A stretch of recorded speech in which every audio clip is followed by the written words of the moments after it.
Algebra का ही अगला article लेते हैं अपन। इसको मिटा देता हूँ, किताब से इसको कर लेंगे बच्चे जो है। सिर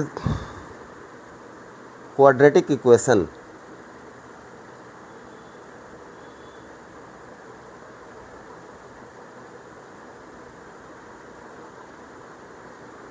सिरधराचार्य साहब भारत के ही मैथमेटिशियन थे। अब देखो भाई, जैसे ऐसा कुछ चीज़ दिया हो x+4 इज इक्वल टू 9, ऐसे 4 बना देता हूँ तो इसको बड़े आसानी से हम लोग सॉल्व कर लेते हैं।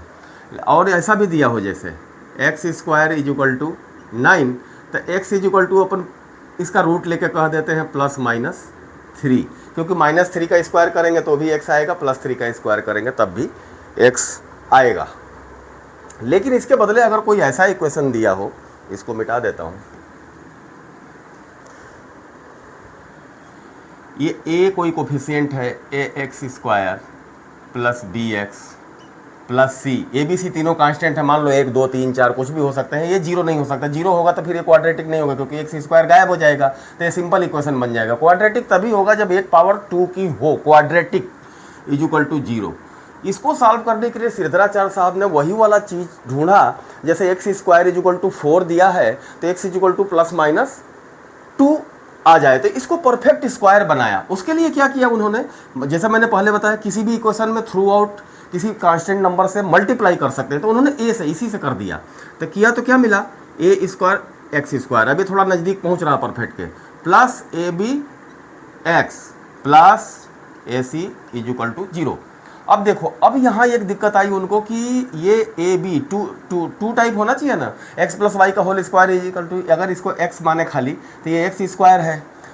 अब दूसरा जो है y² कहाँ गया, तो उन्होंने क्या किया, इसमें ax+² लिखो प्लस b/2 का स्क्वायर यहाँ जोड़ दिया।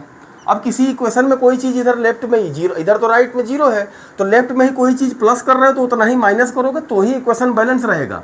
प्लस इसको लिख लो abx, और यहाँ लिखना पड़ेगा, इसको खोल दो, -b²/4, इसकी वैल्यू वही है b²/4, यहाँ प्लस में है या माइनस में है, plus ac is equal to 0।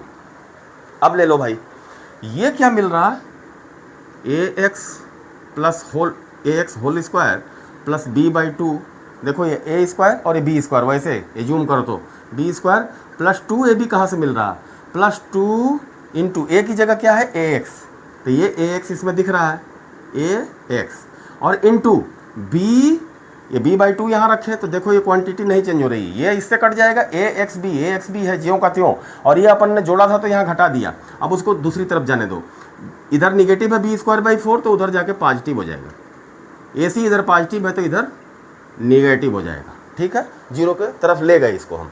अब ये देखो, ये परफेक्ट स्क्वायर बन गया। कैसे बना, ax प्लस b/2, इसका क्या हो गया whole square is equal to, अब इसको सॉल्व करो, b² - 4ac होगा, इसके नीचे 1 है, 4 से मल्टीप्लाई करना पड़ेगा ऊपर नीचे, तो भी नीचे 4 आ जाएगा, और अपान 4 ये आ गया। और अगर इसको अंडर रूट ले लें तो इसको स्क्वायर में रख सकते हैं, और इसको 2 का भी स्क्वायर लिख सकते हैं। अब हर जगह स्क्वायर रूट ले सकते हैं, 2 का स्क्वायर है, इसका स्क्वायर है, इसका स्क्वायर है, तो देखो क्या आएगा, ax plus b/2 is equal to, इसका रूट लेंगे, अगर स्क्वायर रूट हटाएंगे तो एक जगह दोनों में से प्लस माइनस आएगा, क्योंकि वो रूल ही है कि 9 का अगर स्क्वायर रूट लोगे तो +-3, 4 का लोगे तो +-2, तो ये दो वैल्यू जाती हैं। और क्वाड्रेटिक इक्वेशन होने की वजह से x² में है तो x की 2 वैल्यू आएगी ही, एक नहीं रहेगी, एक प्लस के साथ आएगी, एक माइनस के साथ आएगी।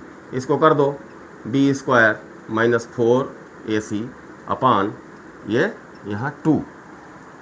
अब दूसरा जो है लिखते हैं, दूसरा क्या है, इसको ले आए इधर, कलम नहीं चल रही है, अरे काले वाले से देखते हैं, ax इज इक्वल टू, ये b/2 उधर जाएगा तो माइनस में आ जाएगा, -b/2 plus minus under root ऊपर के लिए b² - 4ac/2। अगर ये a को इधर से हटाओ तो दोनों में उतरेगा, 2a हो जाएगा। अब देखो x की वैल्यू आसानी से आ गई, equal to minus B plus minus ऊपर ले लो ऐसे ही b² माइनस 4ac/, ये 2 है। ये ऐसे अपने हाथ से प्रूफ करना चाहिए। एक बार देख लो, 9th-10th की बुक में है, पर इसको अवॉइड करके नहीं चलना है कि रट लिया, ऐसे प्रूफ करके फिर चलिए तो आगे दिक्कत नहीं आएगी। हमारा जोर इसी पे है कि प्रूफ करके चलोगे तो कंसेप्ट क्लियर रहेगा, दिमाग में बैठा रहेगा अच्छे से, तो फिर फिजिक्स के समय ये घबराहट नहीं होगी। फिजिक्स को जब हैंडल करेंगे, जब ये फार्मूला आएगा तो। एक सवाल ले लेते हैं, इस पर दिया है बुकलेट का ही हमारे, एग्जाम्पल 1, इसमें दिया है x² माइनस 11x प्लस 30। मिटा देते हैं। तो x की वैल्यू पूछ रहा है, दो वैल्यू जाएंगी, जाहिर सी बात है, क्वाड्रेटिक इक्वेशन है, इसको लगाएंगे कैसे? x² minus 11x plus 30 equal to 0। देखो यहाँ x² है तो ये क्वाड्रेटिक है, a की जगह 1 है, b की जगह माइनस 11 है और c की जगह 30 है, तो यहाँ लिख लेते हैं a equal to 1, b equal to minus 11, c equal to 30। अपना फार्मूला क्या था? सोल्यूशन श्रीधराचार्य साहब का, x equal to minus B plus minus ऊपर है न्यूमरेटर में b² माइनस 4ac/2a। a की जगह 1 है तो खाली 2 रह जाएगा। अब x की वैल्यू पुट करो, x equal to minus B. अब माइनस बी में कंफ्यूज नहीं होना, अगर ये 11 होता तो यहाँ माइनस 11 आ जाता, ये ध्यान रखना है। लेकिन ये ऑलरेडी माइनस 11 है तो माइनस अंडर ब्रैकेट माइनस 11 तो प्लस 11 हो जाएगा, 11 और प्लस माइनस b²। अब माइनस 11 का स्क्वायर करो या 11 का स्क्वायर करो, दोनों में 121 ही आएगा ये, क्योंकि निगेटिव हट जाता है स्क्वायर करने पे। 121 माइनस 4 इंटू ए की जगह 1 है और सी की जगह 30 है, ऐसे करके अपॉन 2 इंटू 1। देखो अब ये आ गया 11 प्लस माइनस, ये देखो 121 और ये 120, 1 आ जाए प्लस माइनस 1, 120 में से 121 में से 120 घटाएंगे तो 1 ही आएगा और अपॉन 2। देखो यहाँ साफ साफ दिख रही है x की दो वैल्यू, क्या दिख रहा है? एक बार प्लस करो तो 12/2 तो 6 होगा, एक बार माइनस करो 11 माइनस 1/2 तो 10/2 तो 5 होगा। यानी दो वैल्यूज हैं जो इस इक्वेशन को सेटिस्फाई कर देंगे। इसका रूल ये होता है कि जो अपन इसका सोल्यूशन निकाले x की जगह उसको रखो तो इधर 0 आ जाना चाहिए। 6 पर रखो 36 और ये 66 माइनस नहीं हाँ ये x को x की जगह 6 रखोगे तो ये 36 और 30 क्या हुआ 66 और ये माइनस 66, ये 0 हो गया। 5 रखो 25 माइनस 55, 11 5 जा 55, तो 25 और 30 55 प्लस में होगा, अरे माइनस में ऐसे करके माइनस 55 दोनों मिलके 0, यानी दोनों ही इसको सेटिस्फाई, इसको रूट भी बोलते हैं अपन मैथमेटिक्स की भाषा में। These are the roots of this equation. Root को कैसे समझते हैं ये जानना बहुत जरूरी है, क्योंकि बार बार अप्लाई होता है, इसलिए ड्राइव करके बता रहा हूँ और किताब में ये सॉल्व करके दिया भी है। जैसे इसी में 5 और 6 आए थे तो उस इक्वेशन को हम बना भी सकते हैं। देखो x माइनस 5 ऐसे लिखो और into x minus 6 equal to 0 रख दो। ये वही इक्वेशन है जो अपन ने देखा था, x² minus 11x plus 30 equal to 0। उसमें दो रूट आए थे तो उन रूट को ऐसे करके रख दे तो ये इक्वेशन बन जाता है। इसको मल्टीप्लाई करोगे तो सेम चीज़ आएगी, x² माइनस 11x मल्टीप्लाई करके देख लेना अपनी कॉपी में, एकदम सेम ये चीज़ आ जाएगी। तो इसको इनको रूट कहते हैं। अब सिंपल जनरल स्टैंडर्ड इक्वेशन का श्रीधराचार्य वाले का अगर रूट से सॉल्व करें ax² plus bx plus c, तो उसके लिए देखो क्या होता है, ax² plus bx plus c equal to 0। अब इसके रूट मान लो अल्फ़ा और बीटा है, तो ये ऐसे करके जैसे पहले मैंने बनाया था x minus alpha into x minus beta अगर रखें तो इक्वल टू 0। ये सेम इक्वेशन होने चाहिए। पहले इसको खोल लेते हैं, इसको खोलेंगे तो क्या होगा भाई, x² माइनस बीटा x, क्योंकि x को घुसा के इसमें दोनों में मल्टीप्लाई करो। अब माइनस अल्फ़ा को करूँगा, माइनस अल्फ़ा x और ये माइनस अल्फ़ा माइनस बीटा मिलकर प्लस अल्फ़ा बीटा आ जाएंगे, अल्फ़ा बीटा इक्वल टू 0। ये देखो ये इक्वेशन फर्स्ट था। अब ये इक्वेशन आया, इसको थोड़ा समराइज करें, x² minus alpha plus beta ऐसे लिख सकते हैं, माइनस अल्फ़ा माइनस बीटा को, और x इसका ऐसे रहेगा plus alpha beta equal to 0। देखो इक्वेशन 2 है। अब इक्वेशन 1 एंड 2 सेम है, इनको कंपेयर कर सकते हैं, लेकिन सेम अभी नहीं मानेंगे। किसी इक्वेशन में हमको डिवाइड करना अलाउ है तो कम से कम इसमें जो है एक जो है, ये सब तो यहाँ बी है, यहाँ अल्फ़ा बीटा है, यहाँ सी है, ये अल्फ़ा इंटू बीटा है, तो इनको तो हम छोड़ देंगे, लेकिन जो पहला वाला जो है एक्स स्क्वायर है क्वाड्रेटिक, उसको हम सेम करेंगे इसके, तब ये कंपेयर होगा इक्वेशन 1। इसके लिए इक्वेशन 1 में ए से डिवाइड करेंगे, हमें कोई अंतर नहीं पड़ता, नियम है कि डिवाइड कर सकते हैं, मल्टीप्लाई कर सकते हैं, बशर्ते थ्रू आउट होगा। तो अल्फा से डिवाइड करेंगे तो 0 में अल्फा से करेंगे तो ए से डिवाइड करेंगे तो यहाँ केवल एक्स स्क्वायर बचेगा, X square plus B by A X plus C by A equal to 0, क्योंकि 0 में ए से डिवाइड करेंगे तो कोई फर्क नहीं पड़ेगा, 3 आ गया। अब 2 और 3 को कंपेयर हम कर सकते हैं। इसमें क्या हुआ, ये दोनों कोफिशिएंट सेम हो गए, और ये तो अनसर्टेन है, यहाँ ए बाई बी है अजीब, ये डिजिटल में दिए हुए हैं, तो इनको हम कंपेयर करेंगे यानी बराबर कर लेंगे। तो minus alpha plus beta equal to B by A, यानी इसको प्लस अल्फ़ा बीटा लें तो माइनस बी बाई ए हो जाएगा। और यहाँ क्या है, अल्फ़ा बीटा है कांस्टेंट में इक्वेशन 2 में, तो alpha beta equal to equation 3 से देखें सी बाई ए। इसे डिराइव करके और याद कर लेना चाहिए। इस पर बहुत सारे सवाल बनते हैं, जैसे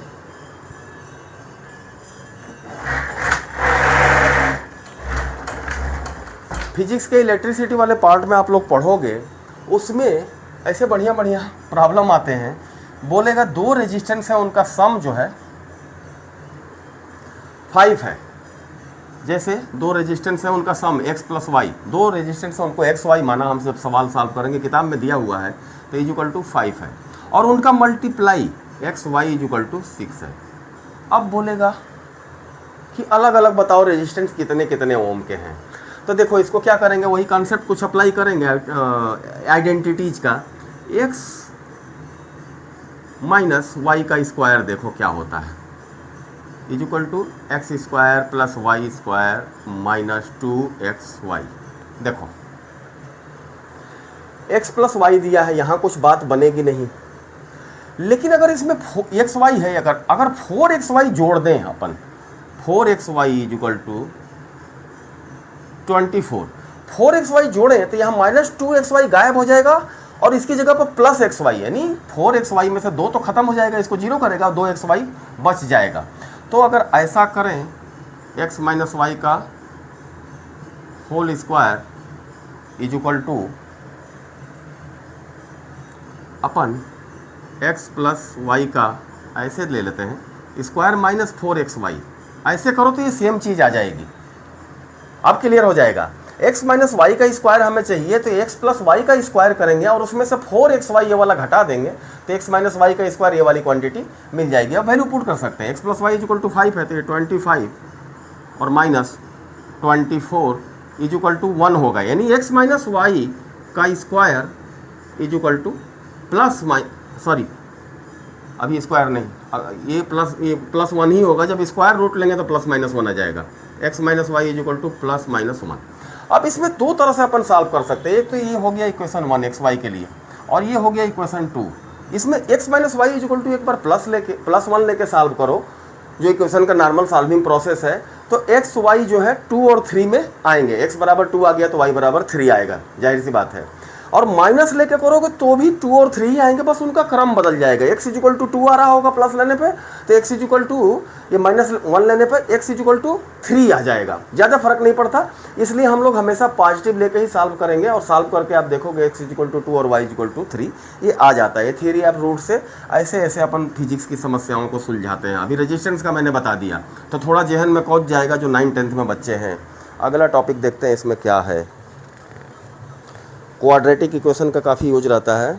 एक्सपोनेंट अपन पढ़ लेते हैं। अगला टॉपिक है आर्टिकल 2.6 अलजेब्रा की, जिसमें एक्सपोनेंट अपन डील करेंगे। इसको अच्छे से समझते हैं, ये बड़ा काम करता है फिजिक्स में। एक भी चीज़ खैर इसमें यूजलेस तो है नहीं। एक्सपोनेंट क्या है, जैसे लिखें अपन 2 इंटू 2 इंटू 2 3 बार, सॉरी 2, तो इजुकल टू इसको लिख देते हैं 2 टू द पावर 3, क्योंकि 2 में 2 का 3 बार मल्टीप्लाई हुआ, ये तरीका है। तो इसी तरह a into A into A into A, मान लो ये m टाइम्स है, m बार, ऐसे ऐसे करके, that is equal to a to the power m। ऐसा एक्सपोनेंट लिखने का ये तरीका है। First law of exponent, first law of exponent ये कहता है कि अगर a to the power m है, a बेस है, इसमें a को बेस बोलते हैं और m को पावर बोलते हैं, इनटू a पर दूसरा पावर n है, तो ये दोनों पावर जुड़ जाती है। इसको प्रूफ करके देख लेते हैं कैसे जुड़ती है। जैसे मान लो ये 2 स्क्वायर है इनटू, और ये 2 सेम बेस है, बेस तो सेम होना चाहिए, क्यूब 2 का क्यूब है, 2 का स्क्वायर, दोनों को मल्टीप्लाई किया तो देखो 2 की पावर 2 + 3 = 2 की पावर 5 आता है कि नहीं। यहाँ करोगे तो ये क्या होगा, 2 × 2, स्क्वायर को खोलो और क्यूब को भी खोलो, 2 की पावर क्यूब 3 है तो 2 × 2 × 2। देखो ये 5 दिख रहे हैं, आराम से अपन लिख सकते हैं एडिशन, पावर एडिशन के नियम से कि 2 की पावर 5 है या 5 टाइम्स, तो ये प्रूफ हो गया। दूसरा क्या है, a to the power m upon a to the power n = a to the power m upon a to the power n = ये घट जाता है ऊपर वाले में से नीचे वाला।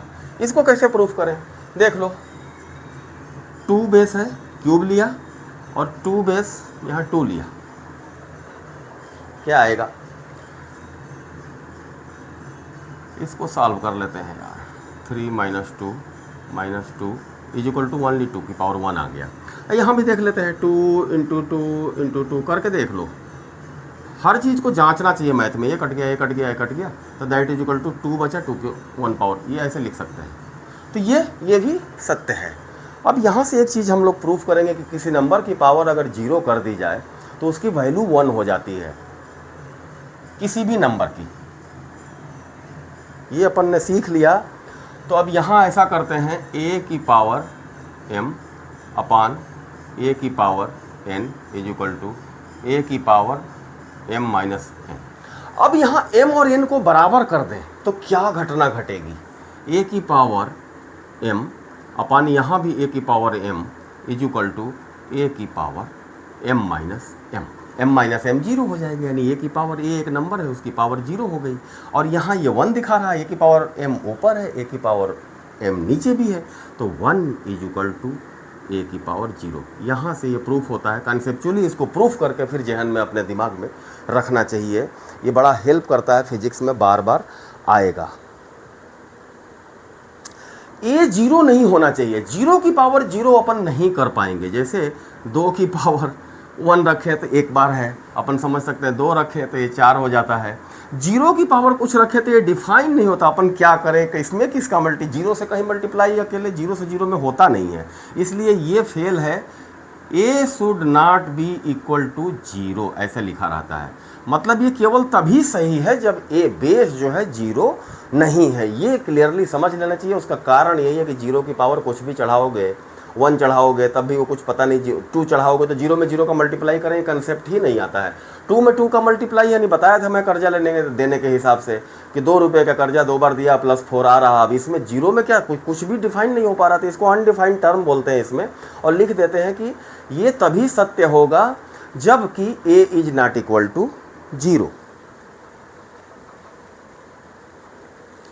और इसमें दिया, अब लॉगरिथम देख लेते हैं, बाकी तो किताब को पढ़ने से खुद ही समझ में आ जाएगा, क्वेश्चन दिए हैं, इसको थोड़ा थोड़ा किताब से कर लीजिएगा।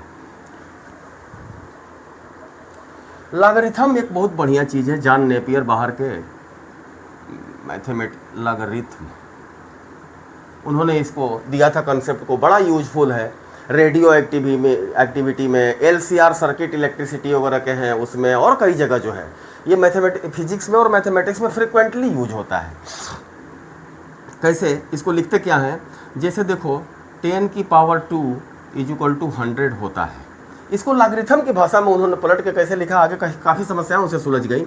लॉग लिखा, जिस पर पावर चढ़ाया उसको बेस बोला, नीचे लिखा 10, और जो वैल्यू आ गई उसको यहाँ लिखा 100 = 2।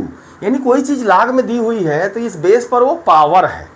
ये जो टोटल चीज़ है log 10 बेस पर 100, इसको पढ़ेंगे = 2, इसका मतलब होता है कि इस बेस पर ये पावर को चढ़ा दो 10 की पावर 2, तो ये वाली क्वांटिटी आ जाएगी। ये लॉगरिथम का बेसिक कंसेप्ट है। अब आगे बढ़ते हैं, आगे क्या दिया है बुक में हमने, इसमें दिया है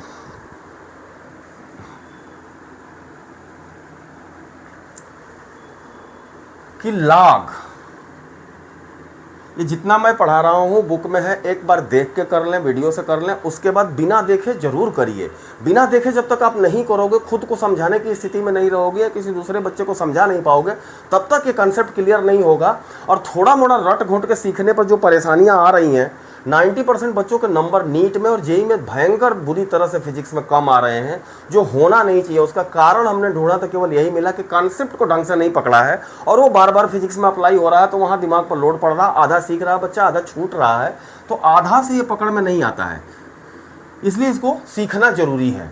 ए बेस पर एम कोई नंबर है और उसके ऊपर पावर एन लगे, तो ये हो जाता है इक्वल टू एन को बाहर ले लेते हैं, वो जो पावर है, और ए बेस पर एम, ऐसा अपन लिख सकते हैं। पहला नियम है लॉगरिथम का, इसको प्रूफ करते हैं। लॉग 10 बेस पर ले लो, नॉर्मल सा नंबर लेते हैं, 10 और 100, 1000, 10,000, ऐसा जिससे कि समझने में आसानी हो। हमेशा छोटी चीज़ लगा के इसको प्रूफ करते हैं। और इसको कर लो 100 का स्क्वायर, देखो तो क्या आएगा, 2 को बाहर ले लो, 2 विल कम आउट, बाहर आ जाएगा 10 बेस पर 100। अब 10 बेस पर 100 क्या होगा भाई, 10 पर कौन सी पावर आप रेज करोगे जो कि 100 आ जाए, 2। तो इस पूरे की वैल्यू जो है इतना 2, ये 2 तो बाहर रहेगा, ये 2 आ जाएगी, तो that is equal to 2 into 2, that यानी 4।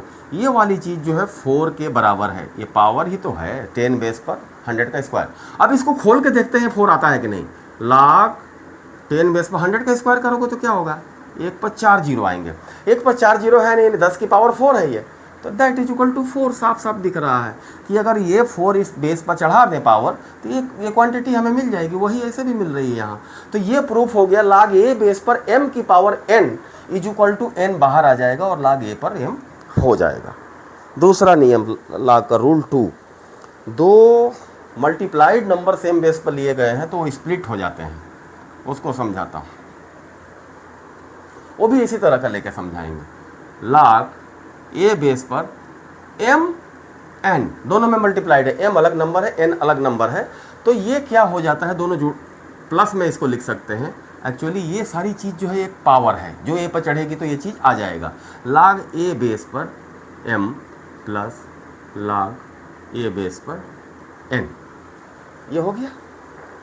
इसको प्रूफ करने के लिए एक काम करते हैं, देखो लॉग यहाँ 2 ले लो इस बार, और यहाँ ले लो m की जगह 4 और n की जगह 8।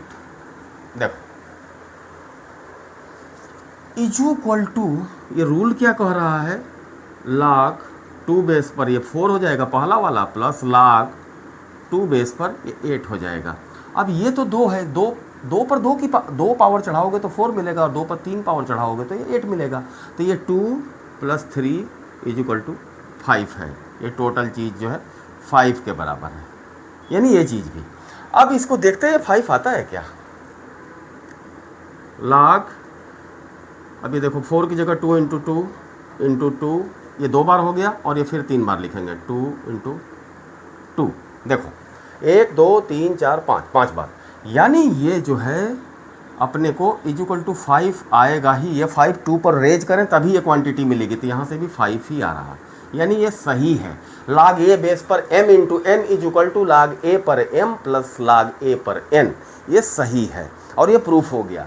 तो इसको प्रूफ करके फिर याद रखना है, 3-4 बार करिएगा, और एक बार देख के किया तो 2-4 बार बिना देखे इसको करिएगा, ताकि ये स्टेबल रहे दिमाग में, इधर उधर परेशानी कन्फ्यूजन न पैदा करे। अब क्या है रूल 3,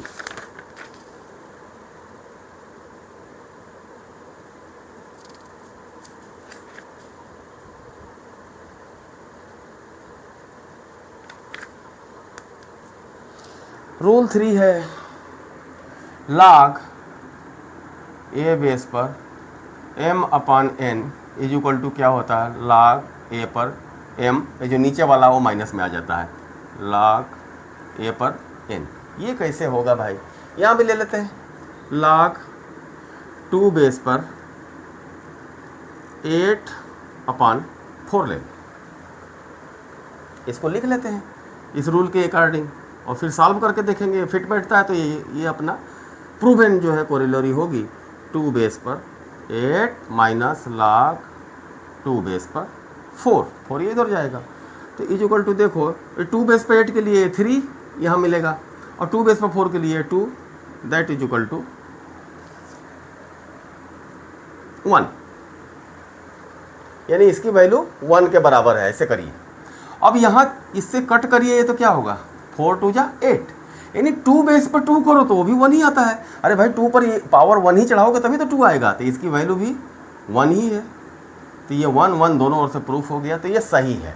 ऐसे करके ही इसको सही मानेंगे कि ऐसा हमारे ट्रायल में, मैथमेटिकल ट्रायल में सही मिलता है। तो इसी तरह से ये प्रूफ होता है कि ये जो है log a बेस पर m/n अगर कोई फ्रैक्शन में दिया है तो न्यूमरेटर log a बेस पर numerator minus log a base पर ही डिनोमिनेटर कर देंगे, तो ये सही हो जाएगा। अब इसमें सबसे इम्पॉर्टेंट है जो फिजिक्स में सबसे ज़्यादा यूज होता है बेस चेंज फार्मूला, और उसमें बच्चे बहुत कंफ्यूज होते हैं। उसको जो है मैं प्रूफ करके दिखाता हूँ, किताब में भी प्रूफ किया हुआ है। देखेंगे और अपने से करेंगे, 1-2 बार देख के करेंगे, फिर बिना देखे करेंगे। वो क्या होता है कि log a बेस पर m है अगर, और अपने को चाहिए दूसरे बेस पर, मान लो log b बेस पर m कितना आता है अपने को नहीं मालूम। ऐसे बेस चेंज हमको b बेस पर चाहिए, तो ये केवल a बेस पर m है तो b बेस पर m तो हो ही नहीं सकता, क्योंकि a और b दोनों अलग नंबर हैं। तो इसमें एक चीज़ आती है मल्टीप्लाइड होता है log a बेस पर, ओरिजिनल जो बेस था उस पर ये बेस जो है ऐसे log के रूप में लिखा जाता है, तब जाके ये सही होता है। इसी को बेस चेंज फार्मूला कहते हैं, क्योंकि यहाँ देखो बेस जो है a के बजाय b हो गया, बेस चेंज हो गया है। लेकिन एक मल्टीप्लाइंग फैक्टर भी आया है, ये कहाँ से आया है इसको सीखते हैं। देखो a बेस पर a बेस पर m को मान लो x है, log a बेस पर m is equal to x है। इसका मतलब क्या हुआ कि a पर x रखें तो m मिलेगा, यानी a की पावर x करें तो इज इक्वल टू m। इसी तरह log b बेस पर m इस इज इक्वल टू अगर y है, इसको लिख लेते हैं, log b बेस पर m is equal to y है, तो b पर y की पावर रेज करें तो m मिलेगा, तो b की power y is equal to m। अब यहाँ से दोनों बराबर दिख रहे हैं, a की power x is equal to b की पावर y। तो इधर आते हैं अपन और इसको बराबर कर लेते हैं, a to the power x is equal to b की पावर y। दोनों ओर a बेस पर log ले लो, log a बेस पर a की power x is equal to log a base पर b की पावर y। एक रूल पहला वाला पढ़ाया था कि ये दोनों पावर है तो ये बाहर आ जाएंगे और जैसे के तैसे रह जाएंगे। तो x log a बेस पर a इज इक्वल टू ये y बाहर आ जाएगा, y log a बेस पर b। एक ध्यान देना, a बेस पर ये 1 होगा, ये ख़त्म हो जाएगा। और x इज इक्वल टू क्या रखा हमने, log a बेस पर m। यहाँ से देखो तो यहाँ लिख सकते हैं log a बेस पर m is equal to y is equal to क्या रखा है, log b बेस पर m, log बेस b पर m, ऐसे ब्रैकेट में ले लो। देखो वही चीज़ आ गई, एकदम आसानी से आ गई a बेस पर, और बेस चेंज हो गया, a की जगह बेस b हो गया। बस ये मल्टीप्लाइंग फैक्टर वो आया जो पुराना बेस था उस पर log नया वाला बेस चढ़ा दे, a base b log a base पर भी कर दे मल्टीप्लाई, तो ये बराबर जो है चेंज होगा। और ये बहुत ज़्यादा यूज होता है, इसको मैंने प्रूफ करवा दिया, किताब में भी दिया है। किताब जब खोलेंगे अब तो वो मिलेगा आसानी से, और उसको एक बार देख के कर ले, 2-4 बार बिना देखे और 2-4 दिन के बाद भी फिर इसको ट्राई करें बिना देखे, तो ज़्यादा अच्छा रिजल्ट आएगा और अपने को क्लियर रहेगा। इसके बाद आता है componendo and dividendo formula, rule है। ये क्या चीज़ है, बुक में सब दिया है, मैं बस इसको एक्सप्लेन कर रहा हूँ कि आपको थोड़ी सुविधा हो जाए और थोड़ा सा हमारे साथ ये जुड़ाव हो जाए कि आप इसको समझो। अकेले में पढ़ने से घबराहट ना हो, लेकिन पढ़ना तो बाद में अकेले ही है। एक बार मैं समझा देता हूँ, 10 बार आप इसको करिए। ढेर सारे एग्जाम्पल्स दिए हैं जेईई और नीट के, उसको लोहे लेके इसको करते रहेंगे तो आपका जो है कॉन्सेप्ट क्लियर होता जाएगा। कंपोनेंडो एंड डिविडेंडो जो क्या बोलता है, a/b is equal to p/q अगर है तो क्या क्या अपन इसमें कर सकते हैं। ये कैसा होगा, ऐसा नंबर पॉसिबल है कि नहीं, 1/2 इज इक्वल टू 2/4। देखो ऐसा हो सकता है ना, अरे न्यूमरेटर डिनोमिनेटर दोनों में 2 से मल्टीप्लाई कर दिया तो p/q जैसा एक नया नंबर बन गया, लेकिन है सेम चीज़। तो उसी तरह से यहाँ ये है। अब किसी भी इक्वेशन में कोई क्वांटिटी हम ऐड या सब्सट्रैक्ट कर सकते हैं, तो ऐड करने पर क्या होगा, a/b इसमें 1 करो ऐड, तो इसी तरह p/q +1 करना पड़ेगा इधर भी। अब इसको सॉल्व करो तो ये b ऊपर जाएगा तो a प्लस बी हो जाएगा, a plus B by B is equal to P plus Q by Q. Equation 1 रखो इसको, ये ऐसे ये। तो यहाँ 1 हमने जोड़ा तो 1 घटा भी सकते हैं। इस पोर्शन से भी बहुत सारे सवाल निकल जाते हैं, कई एक में दूसरा और भी कुछ चीज़ लगानी पड़ती है। क्या लगाएंगे, a बाई बी माइनस 1 करो is equal to P by Q minus 1।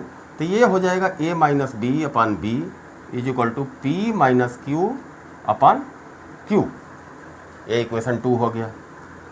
Equation में लेफ्ट हैंड साइड को लेफ्ट से और राइट हैंड साइड को राइट वाले से डिवाइड भी करें तो कोई फ़र्क नहीं पड़ता है। जैसे लिखूँ मैं इक्वेशन 1 डिवाइडेड बाई इक्वेशन 2, तो वो क्या होगा, लेफ्ट में देखो क्या क्या है, a plus B by B, और उसको इससे डिवाइड करेंगे तो ये b पलट के देखो यहाँ वो चीज़ आ गई जो फ्रैक्शन का डिवीजन मैं बताया था। तो ये b a minus B by B जो है उल्टा हो जाएगा, ऊपर चला जाएगा b और a माइनस बी। इसीलिए कॉन्सेप्ट से किसी चीज़ को सीखते हैं कि फिर हेजिटेशन और घबराहट और परेशानी ना हो। अब ये b कट जाएगा, वही घटना यहाँ भी होगी, p plus Q upon Q रहेगा और इनटू ऊपर ये क्यू हो जाएगा अपान p माइनस क्यू। ये कट गया। रिजल्ट क्या आया, रिजल्ट में लिख देता हूँ ए प्लस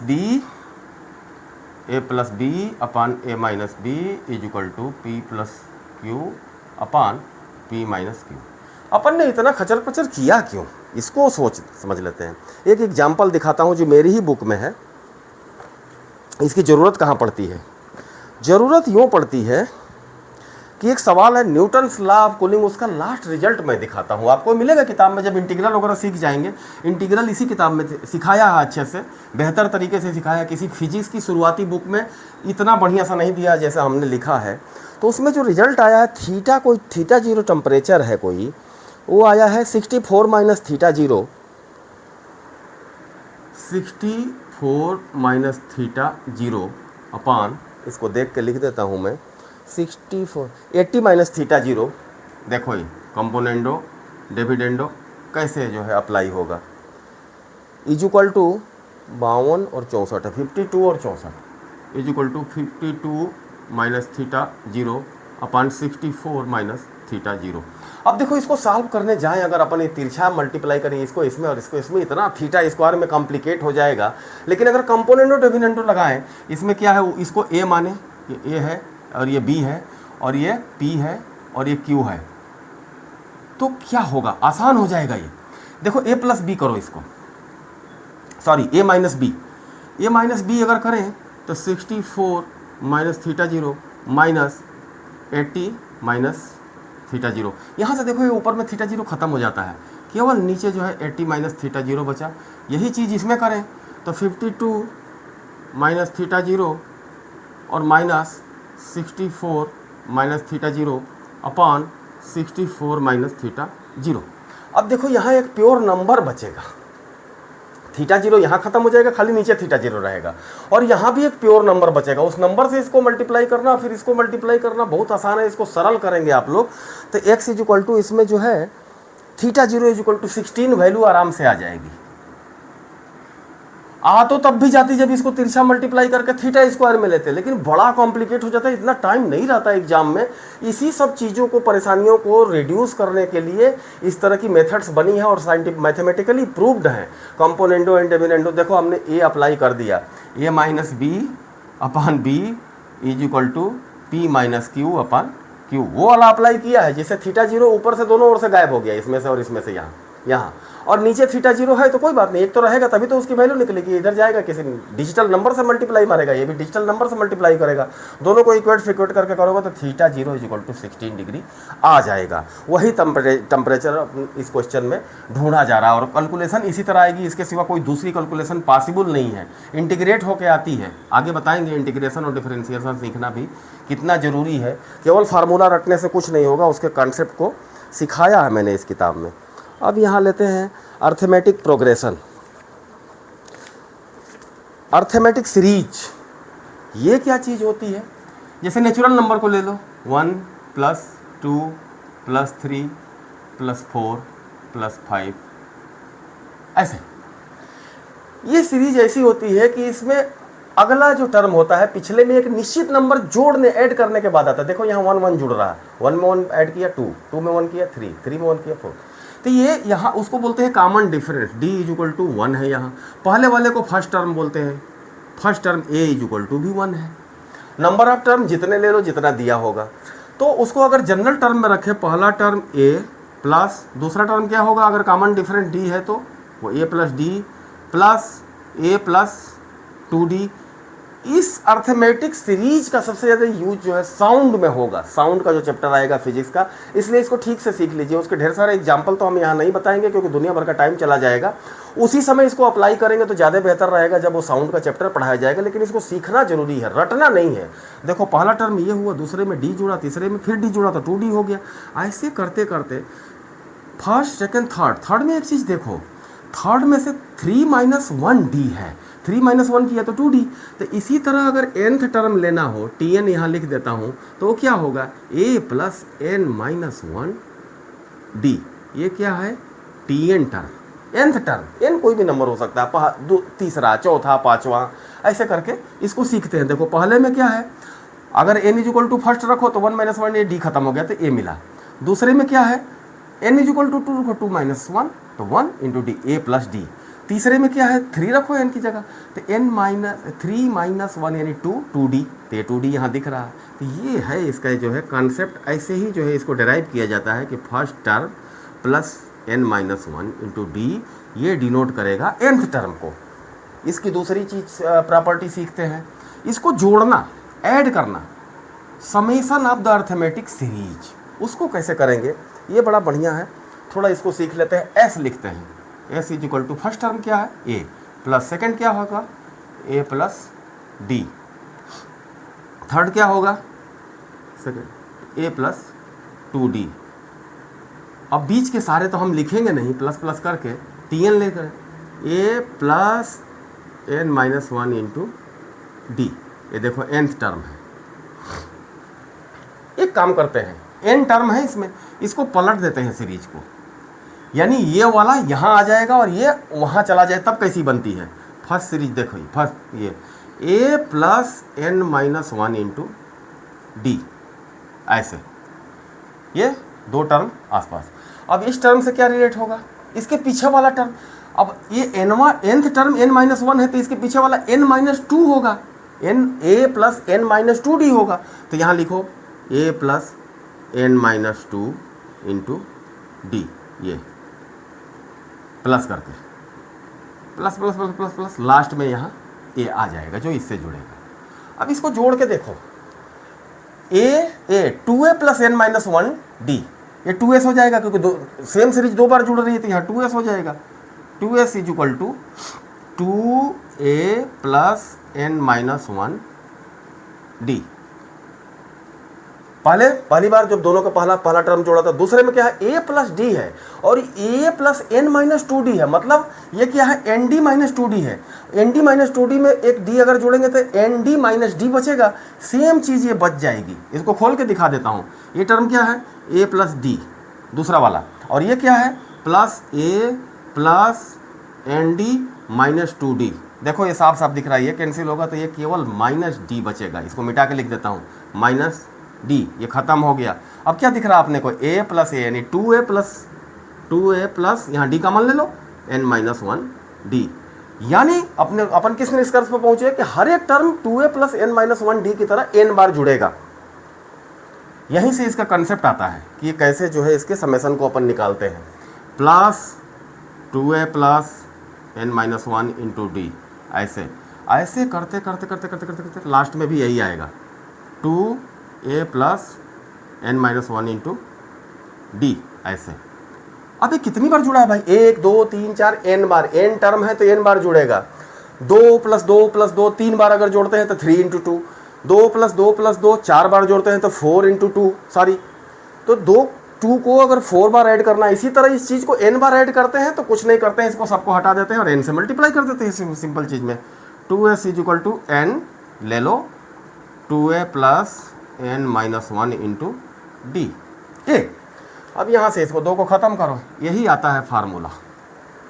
फार्मूला और सिंप्लीफाई होके क्या होगा, ये 2 हमने हटा दिया, Sn sum of n terms of an arithmetic series, ये n लिखना भूल गए, Sn लिखे, is equal to double of the first term plus n minus n term है तो n माइनस 1 इंटू डी होता है। इसको और सिंप्लीफाई करते हैं, एक चीज़ दिख रही है अपने को, n/2 करो और यहाँ फर्स्ट टर्म लिखो a प्लस यहाँ एक और a बचा, a plus n minus 1 D बराबर, देखो वहाँ tn कहीं लिखा था, nवां term nth term tn, first term into last term plus last term multiplied by number of term by 2।